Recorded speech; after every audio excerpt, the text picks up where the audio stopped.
ਵਿਨਾਸੀ ਦੇ ਪਵਿੱਤਰ ਨਾਮ ਵਿੱਚ ਆਪ ਸਭ ਦਾ ਸਵਾਗਤ ਹੈ। ਜੈ ਮਸੀਹ ਦੀ ਸਾਰਿਆਂ ਨੂੰ। ਹੁਣ ਇਸ ਵਕਤ ਅਸੀਂ ਕੁਝ ਸਮਾਂ ਪ੍ਰਭੂ ਦੇ ਵਚਨ ਨੂੰ ਸਿੱਖਾਂਗੇ।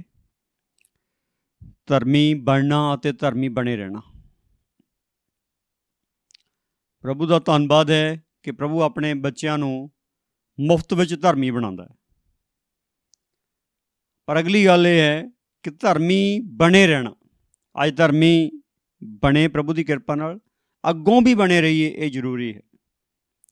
ਜਦੋਂ ਅਸੀਂ ਧਰਮੀਆਂ ਦੀ ਗੱਲ ਕਰਦੇ ਹਾਂ, ਧਰਮੀ ਦੇ ਵਿੱਚ ਸਬਰ ਹੁੰਦਾ ਹੈ।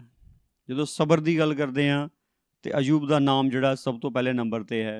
ਅਸੀਂ ਹਮੇਸ਼ਾ ਉਹ ਨਾਮ ਲੈਂਦੇ ਹਾਂ। ਸੋ ਅਯੂਬ ਦੇ ਨਾਲ ਜੋ ਕੁਝ ਵਾਪਰਿਆ ਉਹ ਸਭ ਜਾਣਦੇ ਹਨ ਕਿ ਉਹਦੇ ਪਰਿਵਾਰ ਦੇ 10 ਮੈਂਬਰ ਇੱਕ ਦਿਨ 'ਚ ਖਤਮ ਹੋ ਗਏ। ਉਹਦਾ ਜੋ ਵੀ ਸਾਰਾ ਕੁਝ ਸੀਗਾ ਉਹ ਖਤਮ ਹੋ ਗਿਆ ਅਤੇ ਉਹਨੇ ਪਰਮੇਸ਼ਰ ਦਾ ਧੰਨਵਾਦ ਕੀਤਾ। ਉਹਨੇ ਕਿਹਾ ਪਰਮੇਸ਼ਰ ਨੇ ਦਿੱਤਾ ਸੀ, ਪਰਮੇਸ਼ਰ ਨੇ ਲੈ ਲਿਆ। ਦੂਸਰੇ ਅਧਿਆਇ ਤੱਕ ਜੋ ਹੈ, ਦੂਸਰੇ ਅਧਿਆਇ ਤੱਕ ਅਯੂਬ ਨੇ ਆਪਣੀ ਜ਼ੁਬਾਨ ਦੇ ਨਾਲ ਕੋਈ ਵੀ ਗਲਤ ਸ਼ਬਦ ਨਹੀਂ ਬੋਲਿਆ। ਉਹਨੇ ਠੀਕ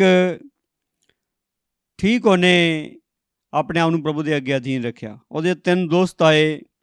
ਜਦੋਂ ਉਹ ਆਏ ਤਾਂ ਉਹ 7 ਦਿਨ ਅਤੇ 7 ਰਾਤਾਂ ਉਹਦੇ ਕੋਲ ਜ਼ਮੀਨ 'ਤੇ ਬੈਠੇ ਰਹੇ।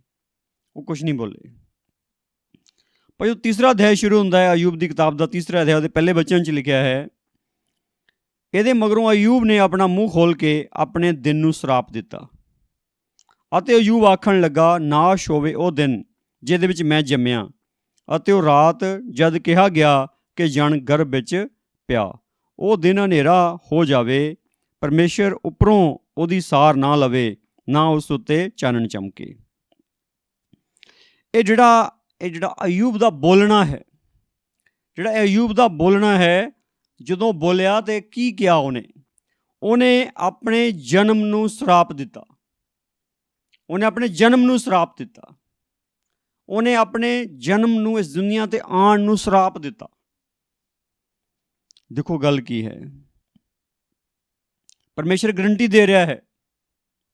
ਪਰਮੇਸ਼ਰ ਗਰੰਟੀ ਦੇ ਰਿਹਾ ਹੈ। ਸ਼ੈਤਾਨ ਨੂੰ ਕਹਿ ਰਿਹਾ ਹੈ, ਜ਼ਮੀਨ ਦੇ ਉੱਤੇ ਜਿਹੜਾ ਅਯੂਬ ਹੈ ਉਹ ਪੂਰਾ ਤੇ ਖਰਾ ਮਨੁੱਖ ਹੈ। ਉਹ ਮੇਰਾ ਧਰਮੀ ਬੰਦਾ ਹੈ। ਉਹ ਮੇਰਾ ਬੱਚਾ ਹੈ, ਪੂਰਾ ਸਹੀ ਧਰਮੀ ਹੈ। ਜਦੋਂ ਪ੍ਰਭੂ ਨੇ ਉਹਨੂੰ ਗਰੰਟੀ ਦਿੱਤੀ ਹੈ ਸ਼ੈਤਾਨ ਨੂੰ, ਉਸ ਵਕਤ, ਉਸ ਤੋਂ ਬਾਅਦ ਦੇ ਵਿੱਚ ਉਹਦੇ 'ਤੇ ਅਯੂਬ 'ਤੇ ਵਿਪਤਾਂ ਆਉਣੀਆਂ ਸ਼ੁਰੂ ਹੋਈਆਂ।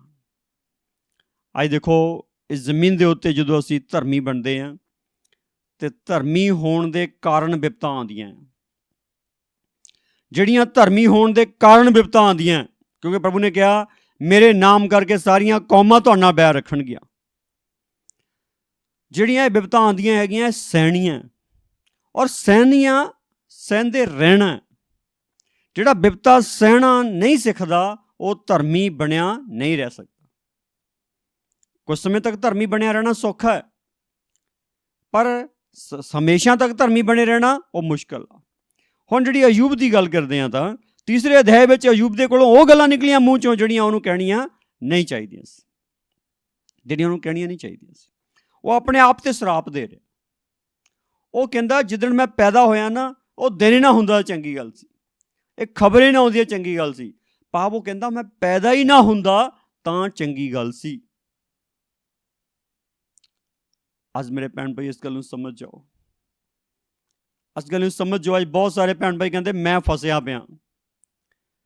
ਭਾਈ ਤੇਰੇ ਤੋਂ ਪਹਿਲਾਂ ਵੀ ਬਹੁਤ ਸਾਰੇ ਫਸੇ ਸੀ, ਪਰ ਗਲਤੀਆਂ ਕਰ ਗਏ। ਤੂੰ ਨਾ ਕਰੀ।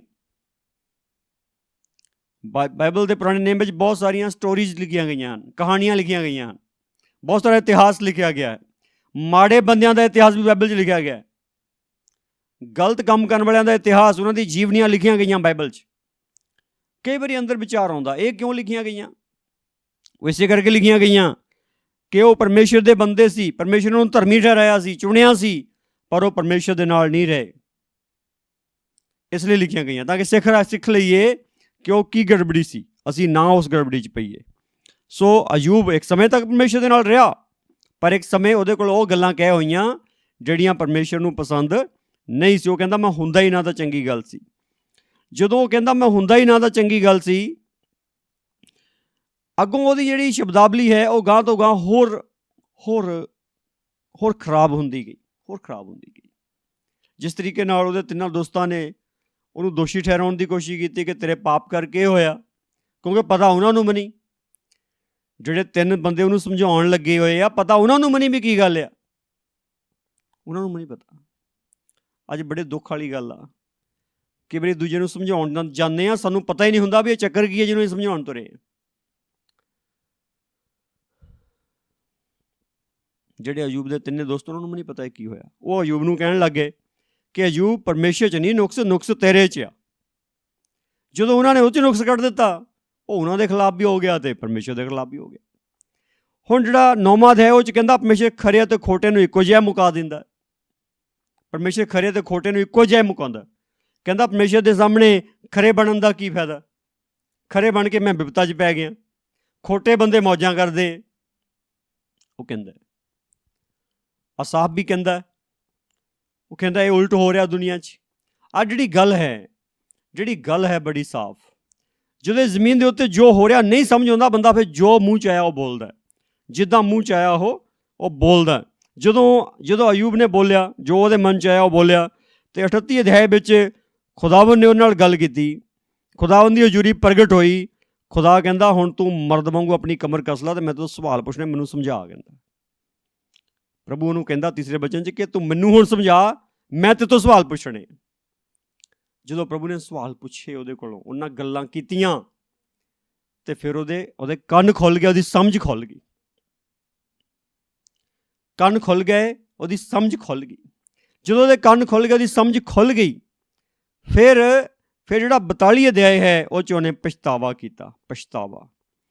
ਜਦੋਂ ਉਹਨੇ ਪਛਤਾਵਾ ਕੀਤਾ ਅਤੇ ਇਸ ਤੀਸਰੇ ਵਚਨ ਤੋਂ ਲਿਖਿਆ, ਇਹ ਕੌਣ ਹੈ ਜਿਹੜਾ ਅਗਿਆਨਤਾ ਨਾਲ ਸਲਾਹ ਨੂੰ ਢੱਕਦਾ ਹੈ? ਇਸ ਲਈ ਮੈਂ ਉਹ ਵਕਿਆ ਜਿਹਨੂੰ ਮੈਂ ਨਾ ਸਮਝਿਆ। ਇਹ ਮੇਰੇ ਲਈ ਅਚਰਜ ਗੱਲਾਂ ਸਨ ਜਿਨ੍ਹਾਂ ਨੂੰ ਮੈਂ ਨਹੀਂ ਜਾਣਦਾ ਸਾਂ। ਜਿਹੜਾ ਸੁਣ ਤੇ ਮੈਂ ਬੋਲਾਂਗਾ, ਮੈਂ ਤੋਂ ਸਵਾਲ ਕਰਦਾ ਹਾਂ ਅਤੇ ਤੂੰ ਮੈਨੂੰ ਸਮਝਾ। ਵੇਖ ਮੈਂ ਤੇਰੇ ਵਿਖੇ ਸੁਣੀਆਂ ਸੁਣਾਈਆਂ ਗੱਲਾਂ ਸੁਣੀਆਂ, ਪਰ ਹੁਣ ਮੇਰੀ ਅੱਖ ਤੈਨੂੰ ਵੇਖਦੀ ਹੈ। ਇਹ ਦੇਖੋ, ਇਹ ਗੱਲ ਕੀ ਹੈ? ਅਗਿਆਨਤਾ ਨਾਲ ਸਲਾਹ ਢੱਕੀ ਜਾਂਦੀ ਹੈ। ਅੱਜ ਜਿਹੜੀ ਅਗਿਆਨਤਾ ਹੈ ਮਨੁੱਖ ਦੀ, ਇਹ ਮਨੁੱਖ ਨੂੰ ਪਾਪ ਕਰਾਉਂਦੀ ਹੈ ਇਨਸਾਨ ਤੋਂ। ਪਰ ਜਿਹੜਾ ਪਰਮੇਸ਼ਰ ਦਾ ਗਿਆਨ ਹੈ, ਜਿਹੜੀ ਪਰਮੇਸ਼ਰ ਦੀ ਸਲਾਹ ਹੈ, ਜਿਹੜਾ ਪਰਮੇਸ਼ਰ ਦਾ ਸਹੀ ਵਚਨ ਹੈ, ਪਰਮੇਸ਼ਰ ਦੇ ਦਿਲ ਦੀ ਗੱਲ ਹੈ, ਉਹ ਸਾਨੂੰ ਪਾਪ ਤੋਂ ਬਚਾਉਂਦੀ ਹੈ, ਠੀਕ ਪਾਪ ਤੋਂ ਬਚਾਉਂਦੀ ਹੈ। ਅੱਜ ਜਿਹੜੀ ਆਹ ਗੱਲ ਹੈ ਇਹ ਬੜੀ ਸਾਫ਼ ਹੈ। ਉਹ ਕਹਿੰਦਾ ਅਗਿਆਨਤਾ ਨਾਲ ਸਲਾਹ ਢੱਕ ਹੋ ਗਈ। ਜਿਹੜੀ ਤੇਰੀ ਸਲਾਹ ਸੀ, ਮੇਰੀ ਅਗਿਆਨਤਾ ਨਾਲ ਢੱਕ ਹੋ ਗਈ। ਔਰ ਮੇਰੇ ਜਿਹੜੇ ਸਾਥੀ ਸੀ ਉਹ ਵੀ ਮੈਨੂੰ ਅਗਿਆਨਤਾ ਨਾਲ ਹੀ ਬੋਲੇ। ਉਹਨਾਂ ਨੂੰ ਵੀ ਠੀਕ ਗਿਆਨ ਨਹੀਂ ਸੀਗਾ, ਉਹ ਵੀ ਅਗਿਆਨਤਾ ਨਾਲ ਹੀ ਬੋਲੇ, ਔਰ ਮੈਂ ਵੀ ਅਗਿਆਨਤਾ ਨਾਲ ਹੀ ਬੋਲਿਆ। ਔਰ ਉਹ ਕਹਿੰਦਾ ਮੈਂ ਉਹ ਬਕਿਆ ਜਿਹਨੂੰ ਮੈਂ ਨਹੀਂ ਸਮਝਿਆ, ਮੈਂ ਉਹ ਬੋਲਿਆ ਜਿਹਨੂੰ ਮੈਂ ਸਮਝਿਆ ਨਹੀਂ। ਅੱਜ ਬਹੁਤ ਸਾਰੇ ਭੈਣ ਭਾਈ ਉਹ ਗੱਲਾਂ ਬੋਲ ਰਹੇ ਆ ਜਿਹਨੂੰ ਸਮਝਦੇ ਨਹੀਂ ਹੈਗੇ। ਜਿਹੜੀ ਗੱਲ ਸਮਝ 'ਚ ਨਹੀਂ ਆਉਂਦੀ ਉਹ ਬੋਲ ਰਹੇ ਆ। ਅੱਜ ਬੇਨਤੀ ਆ, ਕੋਈ ਵੀ ਗੱਲ ਬੋਲਣ ਤੋਂ ਪਹਿਲਾਂ ਸਮਝ ਲਓ। ਕੋਈ ਵੀ ਗੱਲ ਬੋਲਣ ਤੋਂ ਪਹਿਲਾਂ ਸਮਝ ਲਓ। ਇੱਕਦਮ ਬੋਲਣ ਦੀ ਕਾਹਲੀ ਨਾ ਕਰੋ, ਬੋਲਣ ਦੀ ਨਾ ਕਾਹਲੀ ਕਰੋ। ਅੱਜ ਹਰ ਬੰਦਾ ਫਟਾਫਟ ਜਵਾਬ ਦੇਣ ਨੂੰ ਫਿਰਦਾ। ਜਵਾਬ ਚਾਹੇ ਆਉਂਦਾ ਹੋਵੇ ਚਾਹੇ ਨਾ ਆਉਂਦਾ ਹੋਵੇ, ਨਹੀਂ, ਜਵਾਬ ਆਉਂਦਾ ਹੋਵੇ ਚਾਹੇ ਨਾ ਆਉਂਦਾ ਹੋਵੇ, ਜਵਾਬ ਦੇਣਾ ਜ਼ਰੂਰ ਆ। ਜੇ ਨਹੀਂ ਜਵਾਬ ਆਉਂਦਾ ਨਾ ਦਿਓ, ਨਹੀਂ ਬੋਲਣਾ ਆਉਂਦਾ ਨਾ ਬੋਲੋ। ਇਸ ਲਈ ਪਰਮੇਸ਼ਰ ਦੇ ਦਿਲ ਨੂੰ ਸਮਝੋ। ਪਰਮੇਸ਼ਰ ਤਾਂ ਅਯੂਬ ਦੇ ਪੱਖ 'ਚ ਖੜਾ ਹੈ, ਪਰਮੇਸ਼ਰ ਤਾਂ ਉਹਦੀ ਗਰੰਟੀ ਦੇਣ ਡਿਆ। ਪਰ ਗੱਲ ਇਹ ਆ, ਜਿਹਦੀ ਉਹ ਗਰੰਟੀ ਦਿੰਦਾ ਨਾ, ਉਹਨੂੰ ਉਹ ਖੜਾ ਕਰਦਾ, ਚੈੱਕ ਕਰ ਲਓ ਜਿੱਦਾਂ ਮਰਜ਼ੀ ਹੈ, ਸਹੀ ਆ। ਯਿਸੂ ਮਸੀਹ ਗਰੰਟਿਡ ਹੋ ਕੇ ਆਇਆ ਜ਼ਮੀਨ ਤੇ, ਉਹਨੂੰ ਚੈੱਕ ਕੀਤਾ ਗਿਆ, ਪਰਖਿਆ ਗਿਆ, ਉਹ ਬਿਲਕੁਲ ਸਹੀ ਨਿਕਲਿਆ। ਪ੍ਰਭੂ ਦੀ ਸਤੁਤੀ ਹੋਵੇ। ਅੱਜ ਅਗਰ ਆਪਾਂ ਧਰਮੀ ਬਣੇ ਯਿਸੂ ਮਸੀਹ ਦੇ ਨਾਮ ਵਿੱਚ, ਜਦੋਂ ਯਿਸੂ ਮਸੀਹ ਸਾਡੀ ਗਰੰਟੀ ਦਊਗਾ ਨਾ, ਫਿਰ ਅਸੀਂ ਪਰਖੇ ਵੀ ਜਾਣਾ ਹੈ। ਜਦੋਂ ਪਰਖੇ ਜਾਂਦੇ ਆ ਨਾ, ਫਿਰ ਐਵੇਂ ਨਾ ਜੋ ਮੂੰਹ 'ਚ ਆਇਆ ਬੋਲਣ ਲੱਗ ਜਿਓ।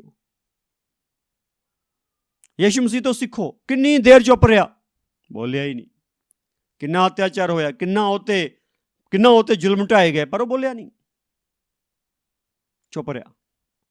ਕਰੂਸ ਤੇ ਚੜ੍ਹ ਕੇ ਜਦੋਂ ਪੂਰਾ ਹੋ ਗਿਆ ਸਿਸਟਮ, ਉਹ ਬੋਲਿਆ। ਸਮਾਂ ਆਉਣ ਤੇ ਬੋਲੋ, ਅਸਮੇਂ ਨਾ ਬੋਲੋ, ਵੇਲੇ ਤੇ ਬੋਲੋ, ਕਵੇਲੇ ਨਾ ਬੋਲੋ, ਔਰ ਠੀਕ ਬੋਲੋ, ਗਲਤ ਨਾ ਬੋਲੋ। ਔਰ ਇਸ ਗੱਲ ਨੂੰ ਠੀਕ ਸਮਝ ਜਾਓ ਕਿ ਅਯੂਬ ਨੂੰ ਇੱਕ ਦਿਨ ਮੰਨਣਾ ਪਿਆ, ਮੈਂ ਉਹ ਬਕਿਆ ਜੋ ਮੈਂ ਨਹੀਂ ਸਮਝਿਆ। ਕਹਿੰਦਾ ਮੇਰੇ ਲਈ ਅਚਰਜ ਗੱਲਾਂ ਸੀਗੀਆਂ, ਮੈਂ ਇਹਨਾਂ ਨੂੰ ਜਾਣਦਾ ਨਹੀਂ ਸੀ। ਉਹਨੇ ਐਕਸਕਿਊਜ਼ ਦਿੱਤਾ ਪਰਮੇਸ਼ਵਰ ਦੇ ਅੱਗੇ। ਅਤੇ ਅੱਜ ਗੱਲ ਇੱਦਾਂ ਹੀ ਆ, ਜਿਹੜੀਆਂ ਗੱਲਾਂ ਨੂੰ ਜਾਣਦੇ ਨਹੀਂ ਬੋਲਦੇ ਆ, ਚਾਹੇ ਜਿਹੜੀਆਂ ਗੱਲਾਂ ਨਹੀਂ ਜਾਣਦੇ ਉਹ ਨਾ ਬੋਲੋ। ਇਹ ਬੇਨਤੀ ਹੈ। ਕਹਿੰਦਾ ਮੈਂ ਤੇਰੇ ਵਿਖੇ ਸੁਣੀਆਂ ਸੁਣਾਈਆਂ ਗੱਲਾਂ ਸੁਣੀਆਂ, ਸੁਣੀਆਂ ਸੁਣਾਈਆਂ ਗੱਲਾਂ ਸੁਣੀਆਂ। ਕਹਿੰਦਾ ਜੋ ਮੇਰੇ ਕੰਨਾਂ 'ਚ ਪਿਆ ਮੈਂ ਉਹਦਾ ਉੱਤਰ ਦੇਣ ਲੱਗ ਗਿਆ। ਮੈਂ ਤੇਰੀ ਗੱਲ ਨਹੀਂ ਸੁਣੀ, ਮੈਂ ਮਨੁੱਖਾਂ ਦੀ ਗੱਲ ਸੁਣੀ। ਮਨੁੱਖ ਤੁਹਾਨੂੰ ਜੋ ਮਰਜ਼ੀ ਕਹਿਣ, ਪਰ ਜਿਹੜੀ ਗੱਲ ਪੌਲਸ ਕਹਿੰਦਾ ਸਾਰੀ ਦੁਨੀਆ ਇਕੱਠੀ ਹੋ ਕੇ ਮੈਨੂੰ ਕਲੀਨ ਚਿੱਟ ਦੇ ਦੇਵੇ ਕਿ ਆਹ ਬੰਦਾ ਪਵਿੱਤਰ ਆ, ਤਾਂ ਹੀ ਮੈਂ ਸਹੀ ਨਹੀਂ ਹੈਗਾ। ਕਹਿੰਦਾ ਜੇ ਖੁਦਾ ਮੈਨੂੰ ਸਹੀ ਹੋਣ ਦਾ ਦਰਜਾ ਨਾ ਦੇਵੇ, ਇਹ ਦੁਨੀਆ ਦੀ ਅਦਾਲਤ ਭਾਵੇਂ ਮੈਨੂੰ ਸਹੀ ਦਰਜਾ ਦੇ ਦੇਵੇ, ਪਰ ਪਰਮੇਸ਼ਵਰ ਦੀ ਅਦਾਲਤ ਜਿੰਨਾ ਚਿਰ ਮੈਨੂੰ ਸਹੀ ਦਰਜਾ ਨਹੀਂ ਦਿੰਦੀ ਉਹਨਾਂ ਚਿਰ ਮੈਂ ਸਹੀ ਨਹੀਂ ਹੈਗਾ। ਇਸ ਲਈ ਆਪਣੇ ਹਿਸਾਬ ਨਾਲ ਸਾਰੇ ਸਹੀ ਆ, ਪਰ ਪਰਮੇਸ਼ਵਰ ਦੇ ਹਿਸਾਬ ਨਾਲ ਕਿਹੜਾ ਸਹੀ ਆ ਇਹ ਪਰਮੇਸ਼ਵਰ ਦੱਸੂਗਾ। ਇਸ ਲਈ ਜਿੱਦਣ ਪਰਮੇਸ਼ਵਰ ਦੇ ਹਿਸਾਬ ਨਾਲ ਤੁਸੀਂ ਸਹੀ ਹੁੰਦੇ ਆ, ਤੁਸੀਂ ਕਸ਼ਟ ਵਿੱਚ ਹੁੰਦੇ ਆ, ਤੁਹਾਨੂੰ ਇਹ ਸਮਝ ਲੱਗਦੀ ਆ ਕਿ ਮੇਰਾ ਜਿਹੜਾ ਇਹ ਕਸ਼ਟ ਹੈਗਾ ਇਹ ਸਹੀ ਨਹੀਂ ਹੈਗਾ, ਤੁਹਾਡੇ ਤੋਂ ਸਹਿ ਨਹੀਂ ਹੁੰਦਾ, ਤੁਸੀਂ ਬੋਲਦੇ ਆ ਪਰਮੇਸ਼ਵਰ ਦੇ ਖਿਲਾਫ।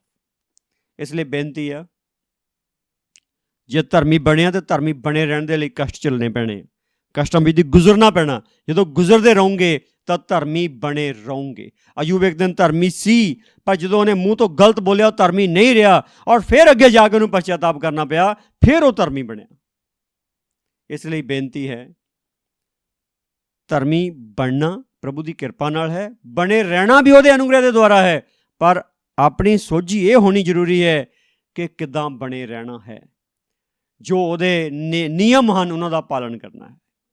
ਇਸ ਲਈ ਪਰਮੇਸ਼ਰ ਦੀ ਯੋਜਨਾ ਨੂੰ ਬਿਨਾਂ ਸਮਝੇ ਨਾ ਬੋਲੋ, ਪਰਮੇਸ਼ਰ ਦੀ ਗੱਲ ਨੂੰ ਬਿਨਾਂ ਸਮਝੇ ਨਾ ਬੋਲੋ। ਪਰਮੇਸ਼ਰ ਦੀ ਸਾਰੀ ਗੱਲ ਨੂੰ ਸਮਝੋ ਫਿਰ ਬੋਲੋ। ਜੋ ਤੁਸੀਂ ਪਰਮੇਸ਼ਰ ਦੀ ਸਾਰੀ ਗੱਲ ਨੂੰ ਸਮਝੋਗੇ ਫਿਰ ਬੋਲੋਗੇ, ਫਿਰ ਤੁਹਾਡਾ ਪਰਮੇਸ਼ਰ ਤੁਹਾਨੂੰ ਮਹਿਮਾ ਦਊਗਾ ਔਰ ਤੁਹਾਨੂੰ ਵਧਾਊਗਾ।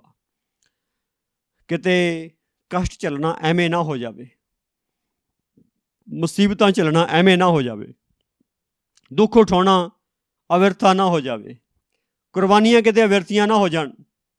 ਇਸ ਲਈ ਬੇਨਤੀ ਹੈ, ਪ੍ਰਭੂ ਨਾਲ ਠੀਕ ਇਮਾਨਦਾਰ ਹੋਵੋ ਔਰ ਠੀਕ ਉੱਤੇ ਵਿਸ਼ਵਾਸ ਕਰੋ। ਇਸ ਲਈ ਅਯੂਬ ਦੀ ਜਿਹੜੀ ਸਾਡੇ ਕੋਲ ਉਦਾਹਰਣ ਹੈ ਇਹ ਬਿਲਕੁਲ ਸਪਸ਼ਟ ਹੈ ਕਿ ਉਹ ਬਿਲਕੁਲ ਅਧੀਨ ਸੀ, ਪਰ ਅੱਗੋਂ ਜਾ ਕੇ ਅਧੀਨ ਨਹੀਂ ਰਿਹਾ, ਔਰ ਫਿਰ ਉਹਨੂੰ ਜਾ ਕੇ ਅਧੀਨ ਹੋਣਾ ਪਿਆ। ਔਰ ਜ਼ਰੂਰ ਹੈ ਕਿ ਪ੍ਰਭੂ ਦੇ ਅਧੀਨ ਰਹੋ ਔਰ ਉਹ ਗੱਲਾਂ ਨਾ ਬੋਲੋ ਜਿਹੜੀਆਂ ਸਮਝ ਵਿੱਚ ਨਹੀਂ ਆਉਂਦੀਆਂ। ਜਿਹੜੀ ਗੱਲ ਸਮਝ ਵਿੱਚ ਨਹੀਂ ਆਉਂਦੀ ਭਾਵੇਂ ਕੋਈ ਪੁੱਛੇ ਉਹਨੂੰ ਕਰ ਨਹੀਂ, ਮੈਨੂੰ ਨਹੀਂ ਪਤਾ ਇਹਦੇ ਬਾਰੇ, ਜਦੋਂ ਪ੍ਰਭੂ ਦੱਸੂਗਾ ਜ਼ਰੂਰ ਬੋਲਾਂਗੇ। ਪ੍ਰਭੂ ਦੀ ਸਤੁਤੀ ਹੋਵੇ। ਪਰਮੇਸ਼ਰ ਦਾ ਜੋ ਗਿਆਨ ਹੈ ਉਹ ਸਾਡੇ ਗਿਆਨ ਨਾਲੋਂ, ਉਹਦੀ ਬੁੱਧ ਸਾਡੀ ਬੁੱਧ ਨਾਲੋਂ ਅਨੰਤ ਗੁਣਾ ਜ਼ਿਆਦਾ ਵੱਡੀ ਹੈ, ਕਿਉਂਕਿ ਉਹ ਕਹਿੰਦਾ ਜਿੰਨਾ ਅਸਮਾਨ ਜ਼ਮੀਨ ਤੋਂ ਉੱਚਾ ਹੈ ਇੰਨੇ ਮੇਰੇ ਖਿਆਲ ਤੁਹਾਡੇ ਖਿਆਲਾਂ ਤੋਂ ਉੱਚੇ ਹਨ।